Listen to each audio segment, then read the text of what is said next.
you start out being very much an individual contributor. You look to do everything yourself. When you get to a leadership role, you learn very quickly you can't do everything by yourself. And in fact, it's the development of the team around you with the skill sets that are needed to run a successful company. And what you're doing is actually connecting the dots. Go. Welcome back to a new episode of the World Class Leader Show. And as I told you in the last episode, today we start a new season. It's essentially season 2 of the podcast.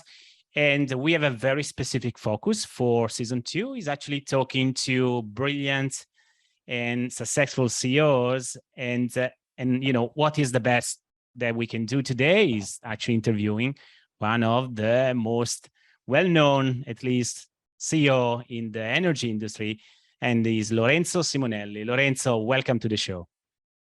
Thank you very much, Andrea. Great to be with you. Awesome. So just to give you a little bit more idea of who is Lorenzo, if you are not much into the industry. So Lorenzo is a chairman and CEO of Hughes, an energy technology company that combines innovation, expertise, and scale to provide solutions for energy industrial customers worldwide. And Lorenzo was named chairman of the board in October 2017 and has been president and CEO since the company creation in 2017, when actually he oversaw the successful merger of General Electric Oil and Gas with Baker Hughes. And since 2013, he served as the president CEO of GE Oil and Gas. And not just that, because previously Lorenzo served also as a president and CEO of GE Transportation, and before CFO of Americans for GE Consumer and Industrial, as well as general manager for product management of GE Appliance, lighting, electrical distribution motor. So that was incredible, amazing.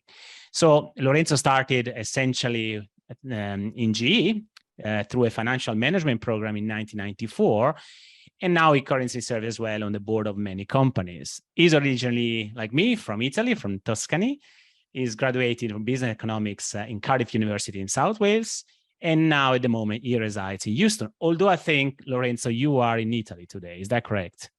Yes, I'm in Florence today. So I'm actually at our site here in Firenze. Amazing. So fantastic. So Lorenzo, the first question I would like to ask you is probably something that you expected already. So you have such an incredible fast track career. So you are relatively a very young CEO, but you achieved so much in your time. And I really want to understand maybe from a first question, what has been maybe your secret? And let's remind to the audience that at 35, you actually became, if I'm not mistaken, the youngest ever division chief and first non-American to run GE Transportation. So one of the, honestly, the youngest GE leaders in the world. So is there any secret sauce? What is, in a nutshell, your secret, Lorenzo? Andreas, you're flattering me, and there's definitely no secret. And I think it's really down to a lot of hard work, also a lot of commitment, and also having good people to give you advice and to mentor you as you go through your career. I can say that I've been very fortunate. Since I started my career, firstly at Mitsubishi Bank and then afterwards with General Electric, I've had individuals that have been open to being my champions. Now, that comes with also dedication on my side and delivering on commitments and also excelling at the work that I'm actually producing day to day, but then also building relationships and having clarity on what I want it to be. I started out in finance with a clear view of going into operations. And I always wanted to become a CEO, and I had an affiliation with the oil and gas business from an early age. So I've been very fortunate that the people around me have helped support me, helped guide me. And that's people that I've worked for, as well as people that have worked for me. And I think one of the most important traits of being a leader is that you're willing to take feedback from all the different constituents, all the different stakeholders around you. And that makes you a better person as you continue to grow and lead. Yeah, that's awesome. So first of all, you mentioned something very important to me, that is the importance of a team. So I never met really a successful CEO that didn't really rely on the quality of his team actually to produce the incredible results. So that's great. And the other thing about the feedback actually is very interesting, because normally when you, at least based on my experience, when you move up to the ranks, the number of feedback, the quality of feedback normally decrease, right? Because I'm not saying that you feel completely lonely or isolated, but we know the CEO normally, they feel that way, at least, in some moment of their tenure, right? So I think your ability to ask for feedback, regardless your status, your role, and your leadership responsibility, I think is just amazing.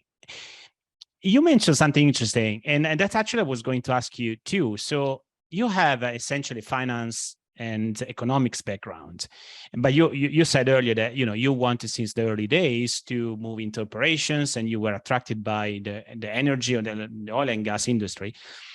So how did a guy from a financial economic background survive in an industry that to some extent is quite conservative, right? Because at least we've been got used to see leaders coming from a very technical background, from operations.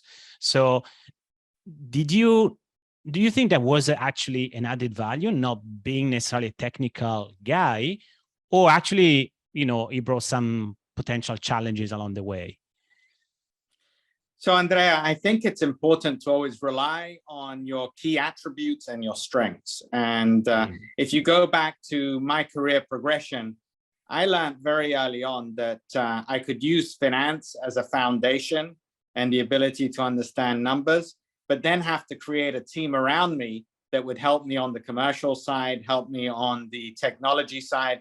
And by no means am I an expert when it comes to engineering, but I think I'm willing to learn, and I'm willing to challenge and be open-minded. And I think for all of the aspiring leaders out there, one of the things you find as you go through your career is you start out being very much an individual contributor, and you look to do everything yourself. When you get to a leadership role, you learn very quickly you can't do everything by yourself. And in fact, it's the development of the team around you with the skill sets that are needed to run a successful company. And what you're doing is actually connecting the dots, connecting the aspects of bringing people together, being able to make decisions, being able to drive forward. And that's where a foundation of finance helped me with a role that I experienced in financial planning and analysis, which allowed me to bring the metrics that are operational in line with the financials. And so I clearly got visibility to how the machine actually works. And it's not just about producing the numbers, it's how you produce the numbers. And that's why I was so interested in getting into operations and also getting into being a CEO, the aspect of making something and then seeing the result of it in the financials. Yeah, amazing. And I love how you describe it. Because one of the mistakes actually I've noticed quite a few times in some CEOs is actually that the fact that they built the team with people that were very similar to them. So I'm not saying necessarily the yes men, but this idea of similarities, because, we normally spend good time with people like us. And I see many CEOs actually fail by building a team that too much close to who they are and similar to her. And I think they're making actually a disservice to themselves and to the organization. But as you describe, I think you build a team that's very diverse, is going to help you actually to become better in what is supposed to be your weakness. That's correct. Very much so. And, when you think of attributes, again, self-confidence is important. Self-confidence within yourself and your own ability to accept feedback and also acknowledge that you're not always right. And also the ability to navigate ambiguity and change. I think one of the struggles that aspiring leaders have is managing ambiguity and consistent change. If you're going to be a good leader today, change is constant, and actually looking at ambiguity as a strength, because it allows you then to make clear decisions as well. And that's what people are looking for. They're looking to follow a good leader that is decisive, that actually makes decisions that are based on also inputs that are received. So managing ambiguity, managing change, and having a team around you to contradict you, to be able to challenge you is very important. At the end, I am a big advocate for diversity, equity, inclusion. And if you're going to make the best decisions, you need to have the global cultures exhibited in your team and also the diversity of thought. And that's very important. If you just have a homogeneous team, you're likely going to make the same mistakes as you go forward. I like to have a team that actually challenges me and is willing to come to the table and ask the questions, and let's debate, but let's also be decisive in the decision. And when we make a decision, not everybody needs to agree, but we all need to be aligned to that decision and move on. Yeah, fantastic. Yeah, I totally agree with you. I think that is an incredible approach. All right, so I actually would like to go back to change maybe a little bit later, because I think it's something very interesting, but actually lead me to the next question. Is really much about Baker Hughes, because you operate right now, Lorenzo, in one of the most interesting area actually across all industry, which is really energy, the energy transition. And you come from a very traditional company, so as Baker Hughes was before, but now the industry is really under a big earthquake, as I always say. You know, it actually is probably more than that. It's a tectonic shift, talking about geology. So what is your role right now? I mean, we know, of course, what the CEO is supposed to do and what he's doing, but what is the big picture of Baker Hughes, considering all the uncertainty, all the changes industry is facing every single day, with really lack of clarity of probably where it's going to go or it's going to be maybe the next 5-10 years? So what is the main challenge for a CEO leading this incredible transition?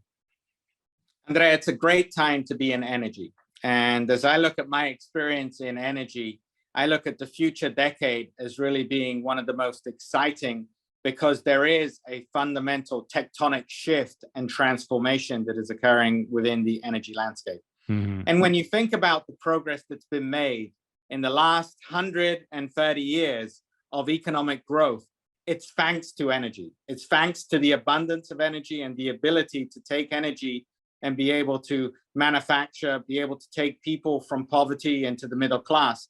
And now it's got to evolve and transition to the next energy mix as well. And when I think of industries that have such an impact like energy, I think of food and healthcare. Yeah. And these are the three industries really that have fundamental impact on populations at large. Within energy, today we are going through what is a trilemma: affordability, sustainability, and security, given the events that we've seen within the Ukraine and the Russia conflict in Ukraine. And at the same time, the world needs more energy. If you look at the consumption through population increases, if you look at the development of countries taking place in Southeast Asia, in Africa, there is a huge increase of energy demand. And so how do we make it affordable, sustainable, and secure? That is the energy trilemma that we as Baker Hughes are actually tackling for our customers and for our partners. And we look at the solution being energy technology. So we call ourselves an energy technology company, which is founded across two key areas. One, the traditional hydrocarbons, the traditional oil and gas, which again, many people think that it's not going to be used. It is going to be used. And it is one of the key aspects of the energy mix. At the same time, we need to continue to make it cleaner and less impact on the environment, subsequently climate change. So how do we drive efficiency? How do we drive lower emissions? And let's not focus on the fuel, but let's focus on the emissions of traditional hydrocarbons and continue to bring that down.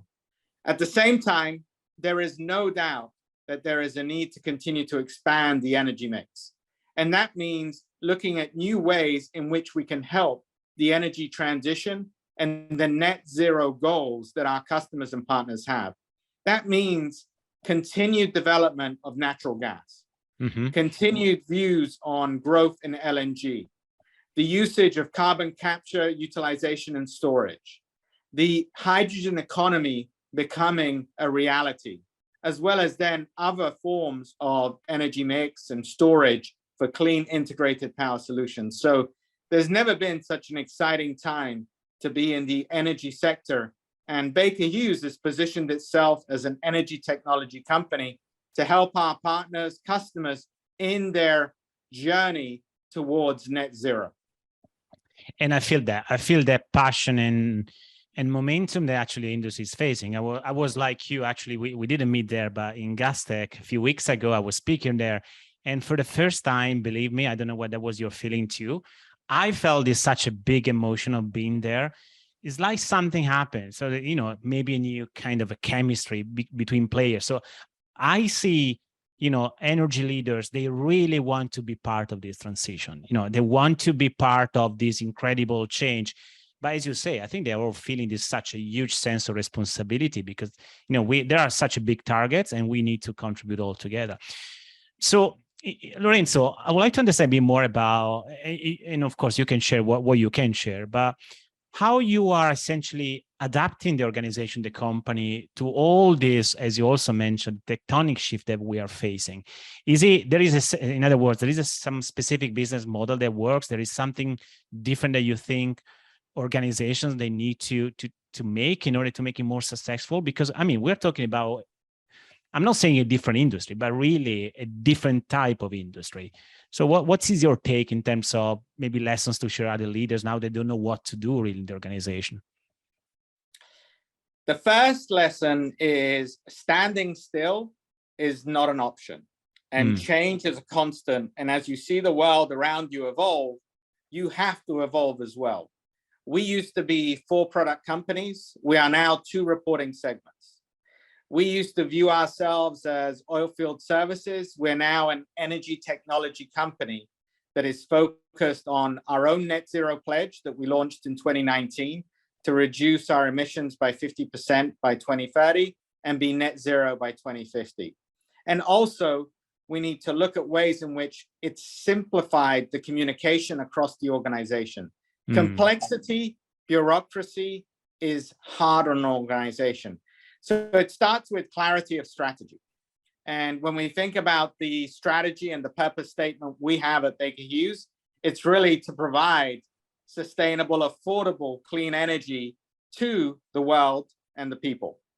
And then within there, we have 3 clear pillars, which are transform the core, which is doing what we do today better, more efficiently.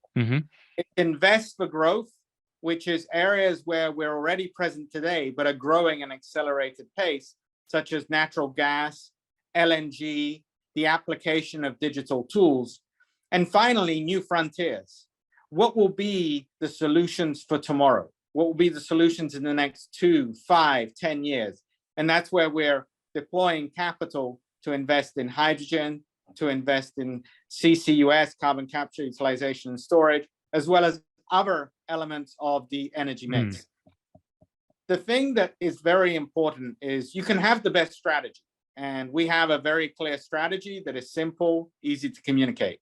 Then it's creating the culture within the company that fosters the ability of behaviors to actually execute that strategy. And it's much harder on the culture side than it is on the strategy side, because culture means changing behaviors of individuals that have worked the same way they have for many years. And they've got to change the way in which they work going forward. They've got to change the way they think, and they've got to address the market differently. And that's why collaboration and also partnerships are so important, because as we face the energy trilemma, there is no one company that can do this by themselves. There is no one solution. It is going to be a melting pot of collaboration and different stakeholders coming together. And we play our part from an energy technology perspective. Yeah, and that's awesome. And I have a question though about being able to make that sort of transformation that you just defined. So as we know, many transformational projects, especially those they are involving culture, as you describe, normally I'm not saying always fail, but there is always a very high level of unfortunately, failure rate. And one of the reasons is either because there is a resistance of people that want to change, as you mentioned, because we're talking about behaviors. So what is, in your personal experience, the secret sauce to make sure that this transformational initiative really work in organization? Because, I mean, you are leading thousands of people, and you, as we said before, probably most of them, they come from a very traditional business. Maybe they're not necessarily young guys. So how can you really make sure that people embrace new behaviors? Because maybe they feel fear, maybe they feel pressure, they feel more uncertainty, because that's what change normally brings on the table. So what is your, big ideas on this? So, Andrea, I wish there was just one solution and a golden solution that everybody can apply. From my experience, you're going to get some things wrong. So, first of all, as a leader, you need to be clear and decisive in the direction that you're taking the company.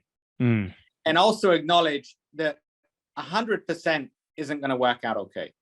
But if you're executing 70% or above 65 to 70%, you're doing better than most companies. And you do that by role modeling. And when I say role model, it means you have to be the person that exhibits the right behaviors all of the time, because you're always being watched. You're always going to be second guessed. And so you have to be the first to collaborate. You have to be the first to give a signal that if somebody isn't the right person in the organization, that they should leave the organization. You should nurture the aspect of change. And also you should accept feedback, because you're not going to get everything wrong.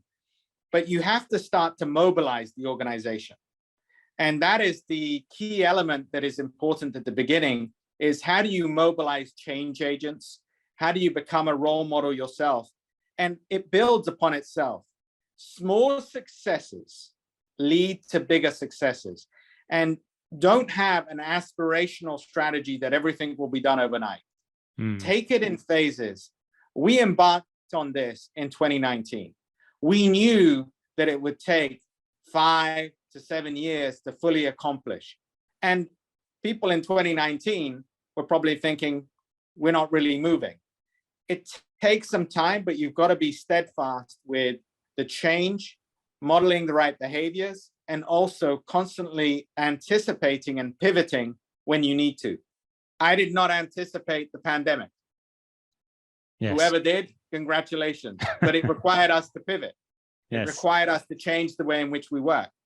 I did not anticipate the conflict between Russia and Ukraine. It happened. We had to pivot. So the other aspect is fail fast, learn quickly, and move on, and continue to move down the trajectory of the strategy you've laid out and exhibit the behaviors of the culture that you want within the company.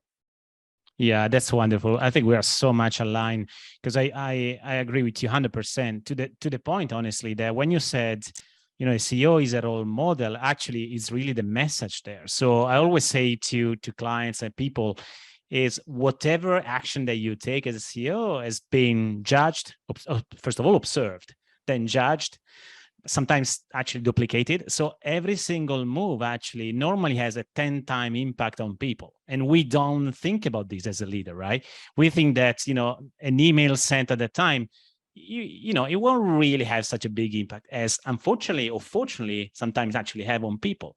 So we have to be, heavily involved and, aware actually of what we do. And the second element about culture, I think that is an incredible misconception across the industry, honestly, right, Lorenzo? Because we think that many actually think that culture is something quick, it's something kind of a quick fix. We can change the culture like this, but just because it involves behaviors, as we know, behaviors takes time actually to be changed.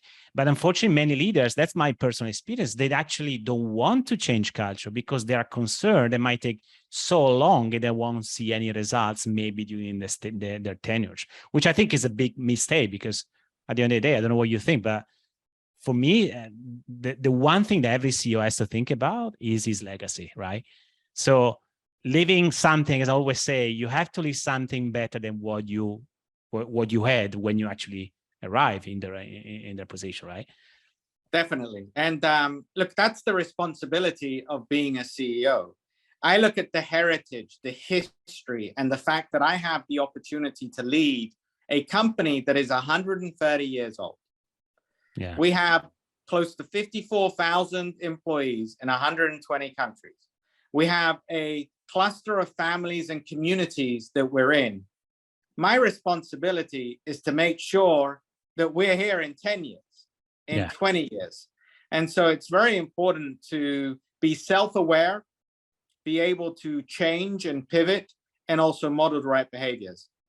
The other element, Andrea, I was going to mention, which I think is important for leaders, is communication.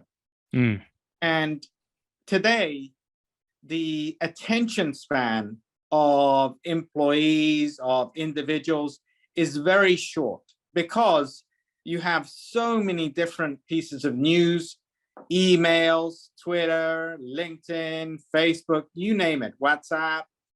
There is a constant stream of information that is coming to an individual. How do you perfect your communication so that it lands in the right place and it is simple and it is clear and it provides the direction?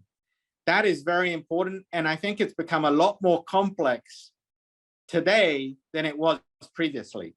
The role of being a leader is more challenging today because of all the externalities that are happening. And, it's something that's very important from a communication standpoint. So I spend a lot of time with my communications team. Number one, educating myself on the different mediums, but then also how can I most effectively communicate to the different generations, the different diverse groups that we have of employees, the employee resource groups. And that helps to carry the message and also drive the behaviors. Yeah, that's wonderful. And I honestly do believe that lack of clarity is probably at the top of the pyramid in terms of potential reason for failing. So lack of clarity is huge. So I'm so glad actually you mentioned clarity as your main topic, your main areas of focus, because that's really where everything actually starts. So I love that. So Lorenzo, you explained quite well, where you are in the organizations, where you're heading to. So in terms of typical challenges of a CEO, right? So let's try to understand a bit more, what, you're facing right now, maybe what you faced in the past. What do you think every other CEO must really pay attention to? As a CEO, your responsibility is really to safeguard the future of the company for the long term. Yeah. For the shareholders and also to the board, if you have a board. And how you do that is by empowering the day-to-day activities to the team that is meant to execute those day-to-day activities, and then to provide the support for where the company needs to go. And that means a lot of my time is spent with customers, spent with external stakeholders, and then spent on evaluating the team and the people management of having the right individuals in the right places that are going to continue to take the company forward in the direction that we need it to go. And that's how I really break up my day. Is I start off in the morning with the international regions and listening to employees, as well as speaking to the stakeholders on a geopolitical basis, what's happening in the world, and then go into more of the customer interactions and also interacting with some of the more local teams. And I travel a lot. When you're present in 120 countries, you've got to be visible and clearly use technology such as Teams or Zoom, etc.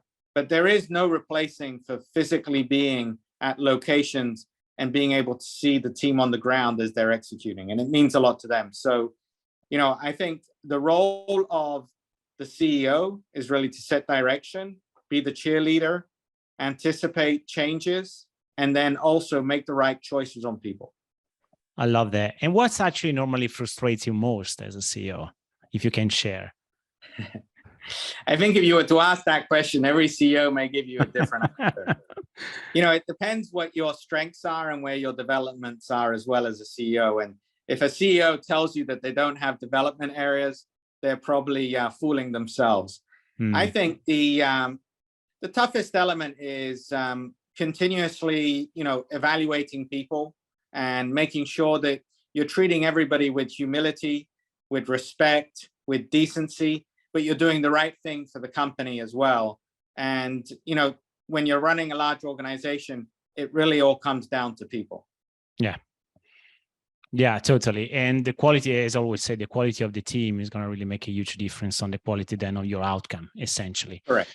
So people is really your main, not only concern, but your main thought in terms of what people normally don't know about a CEO, because we know the typical challenge of a CEO. You mentioned the legacy, the people. They make sure the people, they are empowered, they can execute, etc. And then, of course, make sure that the shareholders are happy, the employees are happy, and they're all working together. But what normally, if there is anything maybe that you think people don't know about the life of a CEO, something that normally is not shared, on the media or non-people, and of course CEOs normally they don't share it with others. But there is what may be something that we should know about a CEO that we don't normally know about? I think people assume that the CEO is always going from place to place and interacting and socializing or in meetings, making decisions. One of the key aspects for a CEO is also having quiet time and being able to focus and think through the broader aspects of what's happening to the company and think through the different stakeholders and through the lens of the different stakeholders. And for that, you do need focus time. And so I think what people don't realize is the importance sometimes of a CEO not having a busy schedule, but empowering the teams and allowing them themselves the time to focus and to think about the future. And that's a key aspect of my week as well. I do have regular focus times during the day where I try and block myself out to say, okay, are we headed in the right direction? What do I need to concentrate on? How do I prioritize? And that helps me get ready for the challenges we have and also being clear in the direction that we're taking. Yeah, that's wonderful. It's really, finding a time to focus on the bigger picture, right? Because I think many CEOs, but not only CEOs, many leaders, unfortunately, they are forced, into the day by day, into firefighting on the operational side of the business, but sometimes they tend to forget they have a bigger mission, a bigger picture. I'm not saying they forget about it, but just they don't have time to do it. I have some clients right now, they're so busy working on the business that they tend to forget what means being a strategic leader. So thinking about more strategically about their future. And unfortunately, they pass that sort of bad behavior then to their own people, right? Because that's unfortunately, that's your behavior is being super operational driven and beyond, in 24/7 into operations, then you're giving a message to your team too, to be like you, right? So I think you have to be very careful how you show up, right? As we said before, to the organization. Very much. And how you empower people and how you set clear roles, responsibility, and accountability. At the end, it's very important to have clarity on accountability on who is responsible for what, who's meant to collaborate, who's meant to give input, but who is accountable. And it actually strikes me when I see some organizations, they don't even have a proper organizational chart and clear roles and responsibilities, and people get frustrated because they don't know who does what, and then creates another level of, again, not just frustration, but then unfortunately uncertainty and then poor execution. So absolutely agree with you. Lorenzo, it's been great. I would like to ask you the last few questions just to understand a bit more about your personal journey, although we went through this. So is there anything that maybe you would have done different in your career, looking back at your story? When I think of that question, I always remind myself it's important to go forward, not backwards. And so, no, I wouldn't change anything. I've been very fortunate. I've learned along the way. And I think, it's always important as a leader to continue to move forward and address the opportunities ahead versus contemplate what could have changed in the past, because the time machine hasn't been invented yet. Yes, I love that. You're totally right. You're totally right. And on the other hand, what has been maybe your major learning? If we pick one, across all your career, what is maybe one that's, is still with you every single day? Andrea, I'll give you two. Okay. Because I think they're both very important. The first is, no matter how confident you are and how good you are as an individual contributor, you cannot do everything. And you will need a team that is with you, supporting you, and aligned with you, at the same time willing to challenge you. And nobody should ever underestimate how important the team is to the success of any CEO. The second is the amount of change that I've seen in the last decades around the world is staggering, and the pace at which the change is happening. So pivoting and being able to learn fast, fail fast, adapt is very critical. And I don't think the speed of change is going to decelerate. I think it's going to continue to accelerate. And so that ability as a leader to move quickly, be comfortable with ambiguity is very important. Yeah, I love that. Totally agree with you. All right. So a final question, Lorenzo. That's more my personal interest about what normally CEOs read, if they do, and I'm sure that you do. So first of all, whether is reading one of your passion you prefer, maybe you have a different ways to learn because we are all different. And if so, is there maybe one single book that really made a big impact on your life, or maybe on your career too?